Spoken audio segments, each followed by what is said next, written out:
Bagian lain yang perlu juga saya singgung saya kira kepada kita Bapak Ibu.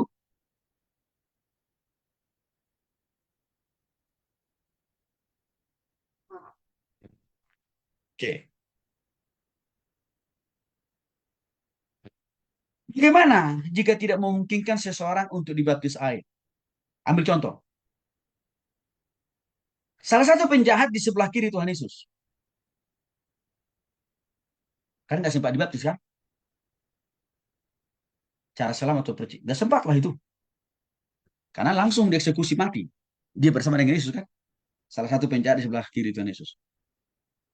Contoh kasus seperti itu.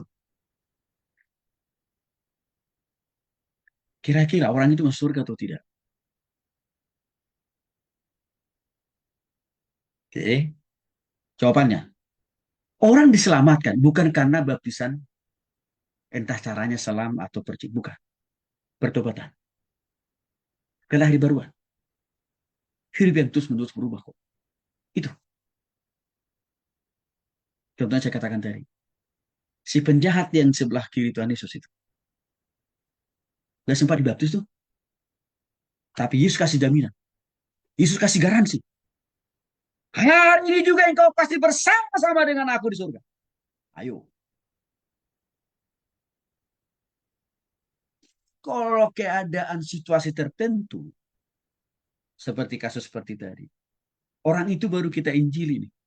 Tiba-tiba langsung meninggal dunia. Gak sempat dibaptis selama atau percik. Dia masuk surga atau tidak? Masuk surga.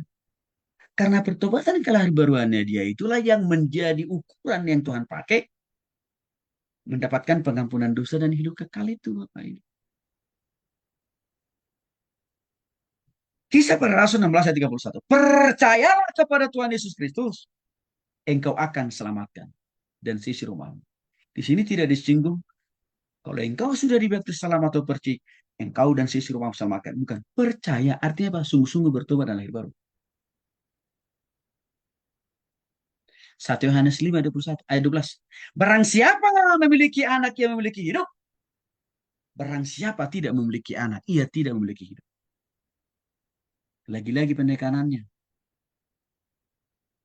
Di sini, jaminan masuk surga itu bukan karena baptisan selam atau percik, tapi karena memiliki hidup dikatakan di sini Bapak Ibu. Artinya sungguh-sungguh bertobat, terima Yesus secara pribadi. Itu kurangnya. Dalam Kolose pasal 2 ayat 12. Karena dengan dia kamu dikuburkan dalam baptisan. Dan di dalam dia kamu juga turut dibangkitkan juga oleh karena kepercayaanmu.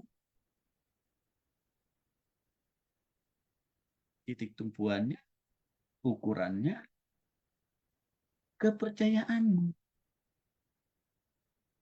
Artinya undang Yesus dalam hatimu secara pribadi. Itulah yang menjamin. Saya kasih contoh kasus yang agak lebih tragis. Taruhlah di daerah pedalaman Papua sana. Oke, nggak ada gereja. Ya kan? Juga nggak ada pendeta. Tetapi orangnya sudah pernah mendengarkan Injil dan sungguh-sungguh dia percaya dan bertobat kepada Yesus. Dan nggak sempat dibaptis sekali lagi. Meninggal orang.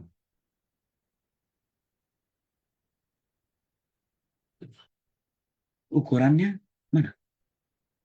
Pertobatan dia kepada Yesus. Maka sebenarnya begini, saudara. Ini saya kira ini salah satu masukan saya untuk gereja-gereja secara umum ya. Seringkali misalkan, contoh paling gampang, ada jemaat yang sudah sekarat nih, lumpuh total, udah mengap-mengap. Artinya mengap-mengap itu Bapak Ibu, ya napasnya sudah datang dan pergi. Nah biasanya kan Pak Pendeta dipanggil ya, untuk melakukan apa? Perjamuan kudus, atau misalkan baptisan. Harusnya, jangan hanya berhenti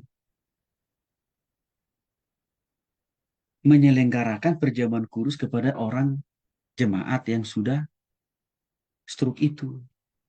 Itu injili dia. Untuk sungguh-sungguh bertobat terima Yesus. Jangan hanya sekedar bawa air lalu baptis di tempat tidur.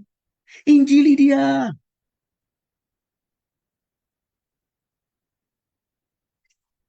Karena yang menyelamatkan mereka bukan karena sekedar karena mereka sudah makan roti dan minum anggur, bukan. Tapi pertobatan kepada Yesus. Yang menyelamatkan roh mereka itu bukan karena sudah dibaptis bertiga atau selam, bukan. Maka Bapak Ibu, 25 tahun jadi hamba Tuhan. Saya sering diperhadapkan menghadapi jemaat yang sudah sekarat seperti itu. Yang saya bawa apa? Bukan roti, bukan juga anggur perjamuan, bukan juga air untuk baptis mereka. Yang saya bawa apa? Injil Kristus. Saya tuntun, saya bimbing orang itu. Ikuti doa saya. Buka hati. Terima Yesus secara pribadi.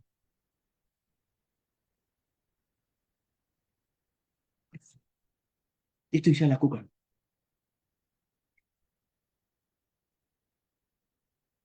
Dan memang rata-rata di antara mereka, Bapak Ibu, akhirnya dipanggil Tuhan.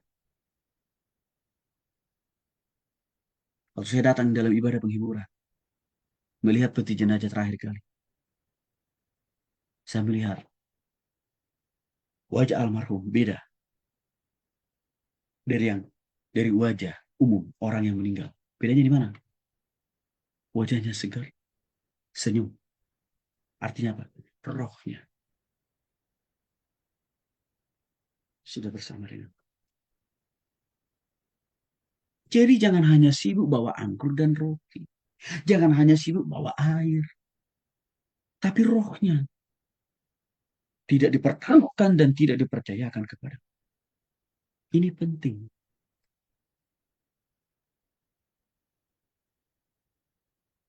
Bagian terakhir. Ini bagian yang sangat-sangat cius nih. Jika seorang yang telah bertobat dan lahir baru sudah pernah dibaptis. Ini bicara masalah baptis ulang. Boleh enggak